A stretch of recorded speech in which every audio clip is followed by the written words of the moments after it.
Mama, why do people hide something inside? What if someone doesn't find it? Someone always does. That's the point.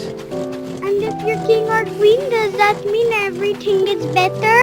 No, it just means you're noticed for a moment. Sometimes that's enough to remind you that good things still happen. Every year on January 6th, France celebrates l'Epiphany with the Galette des Rois, a golden puff pastry filled with almond cream and hiding a small charm called a fève. Whoever finds it is crowned king or queen for the day. A playful tradition that turns an ordinary winter afternoon into a shared moment of surprise and warmth. It's less about luck and more about believing that joy can still be found in the simplest rituals. Originally, the Christian Epiphany marks the arrival of the three kings, les Rois mages, to visit baby Jesus. In France, the religious meaning has softened over time, but the ritual remains deeply loved. January in Paris doesn't seek attention from anyone. It is humble and subtle. When you walk through its cobblestone streets, it feels like it is waiting for something to happen or someone to arrive. Just the kind of event that decides how the rest of the year will be. The city moves more slowly, people speak more quietly, and as the days pass, the new year gradually settles in.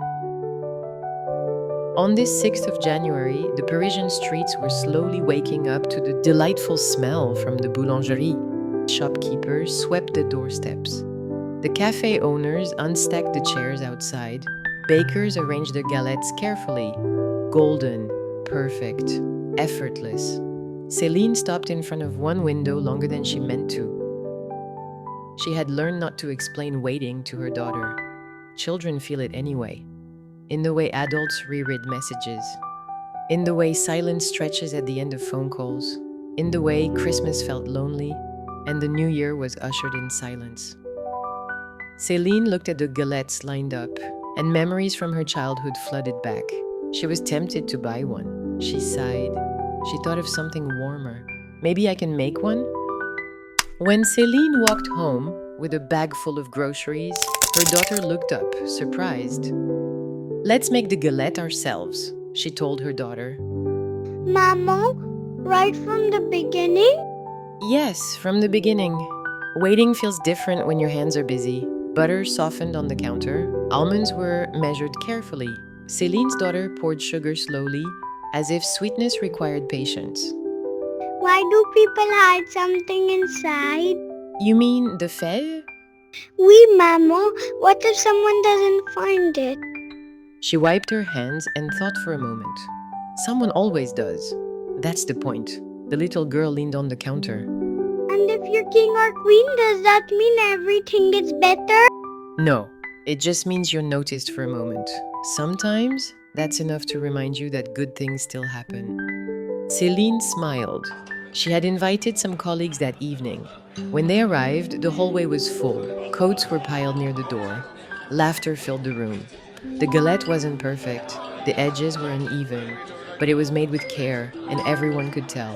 "Under the table," someone announced. The little girl crawled beneath, delighted. Who gets this slice?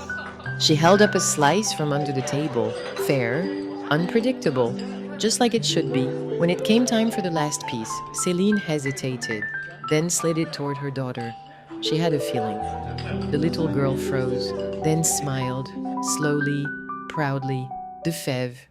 It was a little porcelain trinket Céline had bought from the store.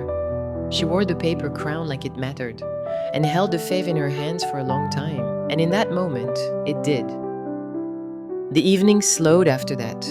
Plates stayed on the table longer than usual. Conversations drifted, from work to weather to stories no one tells in a hurry. Someone said they remembered finding the fève as a child. Someone else admitted they always hoped for it, even now.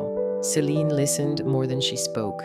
She watched her daughter turn the small porcelain charm over in her hands, as if it were something rare. In a way, it was, like faith.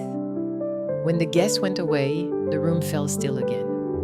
Céline was clearing the table, and her daughter packed her school bag for the next day. Waiting changes the shape of time. It makes minutes feel heavier. It makes ordinary sounds, a clock, a radiator, a distant car, feel louder. Céline had learned not to rush hope. She had learned that some answers arrive only when you stop asking them out loud. Tonight, she hadn't waited alone. She had mixed, baked, laughed. She had built memories with her daughter and had realized that waiting does not need to avoid. It can be meaningful. And for the first time in weeks, the waiting felt lighter. Suddenly, an unexpected doorbell broke the routine. Céline didn't move at first. One of the guests must have come back for something they left behind. She walked towards the door, her daughter at her heels. On the doorstep stood the person they had been waiting for. A little tired, a little unsure, very real. The little girl ran forward, her crown slightly crooked, her face lit into a bright smile. Mama, look who's here! The Galette des Rois doesn't predict the future. It teaches something quieter. That while you wait, you can still create warmth. That hope tastes better when it's shared. And that sometimes joy arrives not because you wished for it, but because you made room for it.